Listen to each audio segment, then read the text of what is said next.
It is 9:16. There's a new biography that reveals how systematic racism shaped George Floyd's life and legacy, from his family's roots in the tobacco fields of North Carolina to ongoing inequality in housing, education, healthcare, criminal justice, and policing. It tells a story of how one man's tragedy brought about a global movement for change. The new biography is His Name is George Floyd, One Man's Life and the Struggle for Racial Justice. Robert Samuels is one of the book's authors. He's also a prize-winning reporter from the Washington Post, and he joins us live. Thank you so much for being with us, Robert. Good morning. Thanks for having me. It's wonderful to talk to Chicago again. It's great to have you with us. It's hard to believe this was almost exactly 2 years ago, and I still think there's a lot people don't know about George Floyd. What did you find out? Well, we went back more than 200 years to go to George Floyd's ancestors who were enslaved and to George Floyd himself. We spoke with more than 400 people who painted a picture of a man who was complicated, but he was gregarious, he was godly, he was comical, and he had his issues. He grew up with wanting to be a Supreme Court justice, and over the course of his life, as he faced different institutions, those dreams whittled from athlete to rap star to truck driver to someone just trying to survive in America. Yeah, I think as people viewed George Floyd, maybe they made assumptions based on first impressions, but he kept a journal, and as you sort of alluded to, he had a scholarship, I think, to Texas A&M for football. So what happened? Where did things kind of go off for him?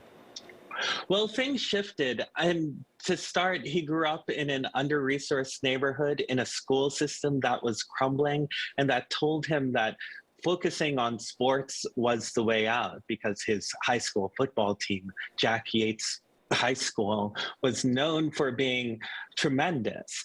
Anyway, but he did not make the academic requirements for him to keep those scholarships, so he never got to play football. And because he saw this American dream disappear, he spent his life buying into the economics of the neighborhood, which in a lot of cases was drugs, which led him in a vicious cycle of drug dependency, incarceration, and he ultimately left for the Midwest to try and get his life back together. What he wanted to do was he wanted to go to Minnesota, find a job, and be able to take care of his kids. So people saw this intimidating man, but that's not who he was. You know, we saw he was a writer, he was a poet, he was a rapper, and all his works that we got to see, they spoke to a man who acknowledged his mistakes, but wanted the United States and believed that one day he'd be given a chance to change the world. You were one of the only reporters that had access and close access to his family as they pursued justice for George. 2 years later, do they feel like they have some measure of justice, or how do they feel things stand now, 2 years later? Well, the first thing, and you see this in the book, is you see the family grappling with the idea of what does justice look like? And they first try to seek it through the criminal justice system and the civil court system. They get this $27 million, and it doesn't feel right. Derek Chauvin gets convicted and later pleads guilty to federal charges, but it still doesn't feel complete.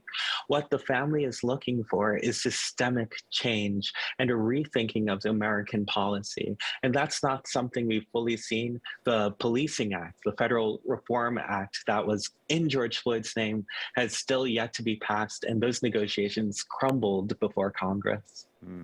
So do you feel like the people who most need to read this book are probably not the ones who will read this book? I hope not.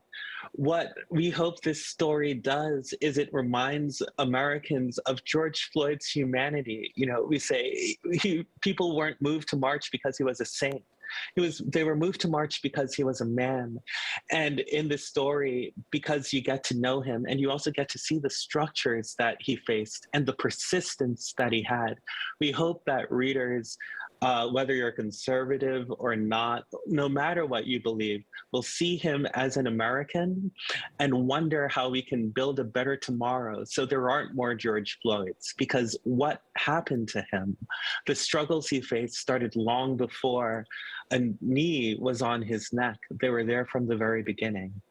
Well, we appreciate you joining us, Robert. For more, you can check out his name is georgefloyd.com or follow Robert Samuels on Twitter and Instagram. There are his handles. Thanks so much for being with us, Robert. Thank you. Thank you for allowing me to share this story. Time now for Around Town.